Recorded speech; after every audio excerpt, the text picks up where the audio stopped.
പറഞ്ഞാൽ മനസ്സിലാവുമോ മോനെ? മനസ്സിലാവും. മലയാളത്തിൽ പറയൂ. കിച്ചൺ മേറ്റ്, ഒരു കപ്പ് കടുങ്കാപ്പി എടുക്കൂ. Sure, sir. Up in a minute.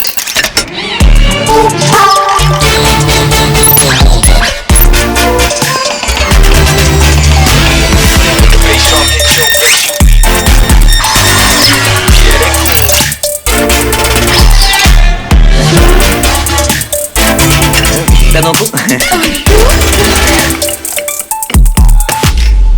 Your coffee is ready.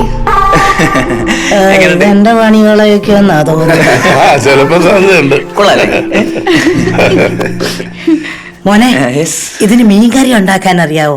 ഈ കുടംപുളിയൊക്കെ ഇട്ട് വെച്ച് കേരള സ്റ്റൈലില്. അയ്യോ ചേട്ടത്തി, കാര്യങ്ങളൊക്കെ പഠിച്ചു വരുന്നല്ലേ ഉള്ളൂ. ഇപ്പൊ കാപ്പി ഉണ്ടാക്കും, ചായ ഉണ്ടാക്കും, പിന്നെ ഈ ഫ്ലോറൊക്കെ ക്ലീൻ ചെയ്യും. ഇതൊരു ഇനീഷ്യൽ സ്റ്റേജ് ആണല്ലോ സാർ. അതെ. ഞങ്ങൾക്ക് കോഴിക്കോട് ഭാഗത്തുനിന്നൊക്കെ ഒരുപാട് എൻക്വയറീസ് വരുന്നുണ്ട് ഈ ബിരിയാണി ഉണ്ടാക്കുന്ന റോബോട്ടിന് വേണ്ടിയിട്ട്. ഞങ്ങളത് വർക്ക് ചെയ്തോണ്ടിരിക്കുകയാണ്. നമ്മുടെ നാട് വളർന്നൊരു വളർച്ചയെ ചുരുക്കം പറഞ്ഞാൽ ഇവരൊന്നും ഇല്ലെങ്കിലും നമുക്കൊക്കെ അഡ്ജസ്റ്റ് ചെയ്ത് പോകാൻ പറ്റില്ലേ? അതെ, സർ. അതെ, പറ്റുവാണ് പെട്ടെന്നൊരു ഉപകാരം കൂടെ ചെയ്യണം സർ. ഈ തേങ്ങ ഇടാനും ചക്ക ഇടാനുള്ള സോഫ്റ്റ്വെയർ ഉണ്ടെങ്കിൽ ഇതിനകത്തൊന്ന് ആഡ് ചെയ്യണം. ഭയങ്കര ഡിമാൻഡ് ആന്നേ. തേങ്ങ അങ്ങനെ ഒടുത്തിനും കിട്ടുന്നില്ല. തേങ്ങ മുഴുവൻ പൊഴിഞ്ഞു വേണ്ടി കരക്കാർ എടുത്തോണ്ട് പോവാ. Okay, not sir. നെക്സ്റ്റ് അതുപോലെ തന്നെ ഇതിന് വല്ല പെണ്ണയും ഇടാൻ പറ്റുമോ? മാമാദേശം കിടങ്ങ് നോക്ക്. പേര് സാറിന് ഇഷ്ടമുള്ള ഇടാം. ആ. അതൊന്ന് റീസെറ്റ് ചെയ്താൽ മതി. ആ. പിന്നെ ഇന്നത്തെ കാലത്ത് കുറച്ചും കൂടെ പൊളിറ്റിക്കലി കറക്റ്റ് ആയിട്ടുള്ള ഒരു പേരിടുന്നതായിരിക്കും സേഫ്. അല്ലെങ്കിൽ പണി കിട്ടും. അതെ, കിട്ടിയിട്ടുണ്ട്. അത് ശരിയാ, സൂക്ഷിക്കണം. പതുക്കെ പതുക്കെ. കയ്യല്ല നീരാണ്. റീഡ് ചെയ്യണോ? ഹോംവർക്ക് എല്ലാം കഴിഞ്ഞോ? എന്നെ കുഴമ്പൊക്കെ ഇവനെന്നെ പറ്റി? അവനാ NSS പ്രോഗ്രാമിനെ വീട് പണിയാൻ പോയതിന്റെയാ. അവൻ അവിടുത്തെ പെമ്പിളാരെ കാണിക്കാൻ വേണ്ടി സിമെന്റ് ചാക്ക് എടുത്ത് പൊക്കി കാണും. സാർ എത്ര ചാക്ക് പൊക്കി? 5. കടയിൽ ഒരു പഴക്കൊല എടുത്ത് വെക്കാൻ പറഞ്ഞാൽ ചെയ്യാത്ത ചെറുക്കനാ.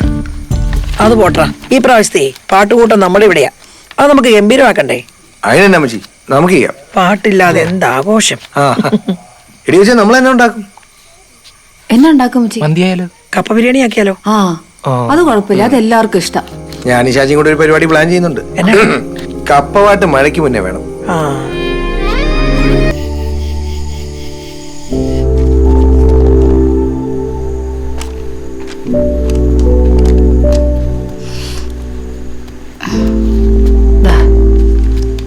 നീ എന്താ ഈ കൺസൈൻമെന്റ് ഒപ്പിടാഞ്ഞേ? ഞാൻ മറന്നുപോയി പപ്പ. മറന്നുപോയി. ഒപ്പിടേ. അതോടെ ഇങ്ങ് തരാവോ?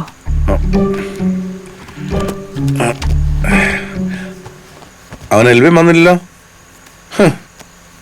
അതെങ്ങനെ മക്കൾ എവിടെയാണെന്നറിയാൻ GPS നോക്കേണ്ട അവസ്ഥയായി ഇപ്പൊ കാരണവന്മാർക്ക്. കുറച്ചു മുമ്പ് വള്ളിമറ്റത്തുണ്ടായിരുന്നു. ആ, ഇപ്പൊ ഇവിടെ അടുത്തെത്തിയെന്ന് തോന്നുന്നു. എന്തായാലും അടുത്ത കൊല്ലം ഓസ്ട്രേലിയക്ക് അങ്ങ് പോവുമല്ലോ. മെൽബിൻ അവന്റെ അഡ്മിഷൻ അവിടെ റെഡിയാക്കിയിട്ടുണ്ട്. എടി, ഇവന് വേണ്ടി എന്തുമാത്രം പൈസ ഞാൻ ചെലവാക്കിയതാ.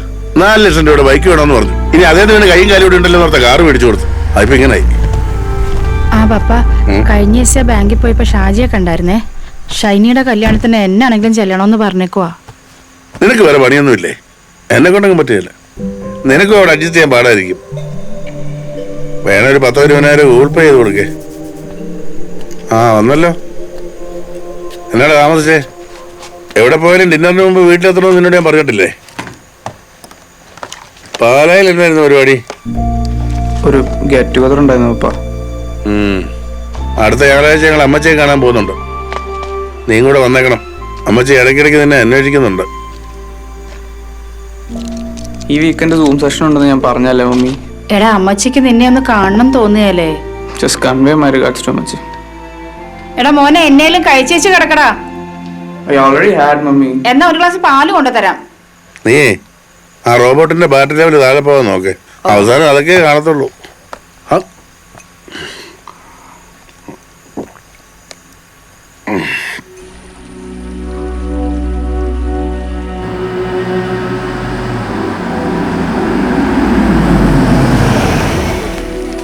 കഴിഞ്ഞ പ്രാവശ്യം വന്നപ്പോ അമ്മച്ചി പറഞ്ഞ മടക്കിസാനും വഴിയാ. ഞാനേ പറഞ്ഞുണ്ടാക്കിച്ചതാ.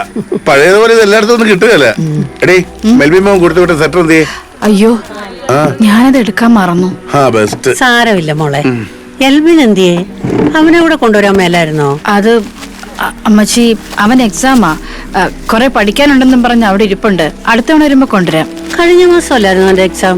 ഇത് ഏത് എക്സാമാ? അത് അമ്മച്ചി ആ സർ ആ, അത് ഓർക്കാരിക്കാ അല്ലേ? അതാ ഇവിടുത്തെ ഒരു പിന്നെ അമ്മച്ചി നമ്മുടെ മെൽബിനെ ഇത്തവണത്തെ പെരുന്നാളിന് വരാൻ നോക്കാന്ന് പറഞ്ഞിട്ടുണ്ട്. നിങ്ങളുടെ വാർഷികം കൂടാനായിരിക്കും. വരുന്ന 20-ാം തീയതി ഇവരുടെ കല്യാണം കഴിഞ്ഞിട്ട് 30 കൊല്ലം തികയുവാ. അമ്മച്ചിക്ക് പിന്നെ എല്ലാവരുടെയും ബർത്ത്ഡേ ആരോഗ്യം നല്ല ഓർമ്മയാണ്. അതിവിടാണെങ്കിലും അങ്ങനെ തന്നെയാ. അമ്മച്ചിയാ ഇവിടുത്തെ ഓരോ കാര്യങ്ങളും ഞങ്ങളെ പറഞ്ഞ് ഓർമ്മിപ്പിക്കുന്നേ. 60 കഴിഞ്ഞിട്ട് വേണം എനിക്ക് ഇവിടെ ഒരു റൂം ബുക്ക് ചെയ്യാൻ. നല്ല അസൽ ആംബിയൻസ് അല്ലേ? അത് പിന്നെ മക്കള് ബുക്ക് ചെയ്തോളൂ. നിനക്ക് കൂടി ആനയമ്മേ. ഇവക്ക് പിന്നെ എവിടെ ആയാലും കുഴപ്പമില്ല. എവിടെ ആയാലും ഇങ്ങനെയൊക്കെ അങ്ങ് പോയാ മതി. അമ്മച്ചിക്ക് തന്നെ നോക്കിയേ, ഇവിടെ സുഖമല്ലേ? അമ്മച്ചിക്ക് ഇവിടെ സുഖ അല്ലേ അമ്മച്ചി? ആളാ ഇപ്പൊ ഇവിടെ തോളിനോൾ. എനിക്ക് എന്നാടാ ഇവിടെ കുഴപ്പം? ഈ കൊച്ചെനിക്ക് സമയാസമയങ്ങളിൽ ഭക്ഷണം തരും, മരുന്ന് തരും. പിന്നെ നേരം പോകാൻ ഇവിടെ എന്തെല്ലാം കൂട്ടം കാര്യങ്ങളാ. ഞാൻ പറഞ്ഞില്ലേ നല്ല അവസരം സ്ഥലവാ. വേണ നിങ്ങളും കൂടി ഇങ്ങ് പോരെ, നമുക്കിവിടെ മിണ്ടിയും പറഞ്ഞൊക്കെ ഇരിക്കാം. ഞങ്ങൾ ഇടയ്ക്കിടയ്ക്ക് വരാം അമ്മച്ചി.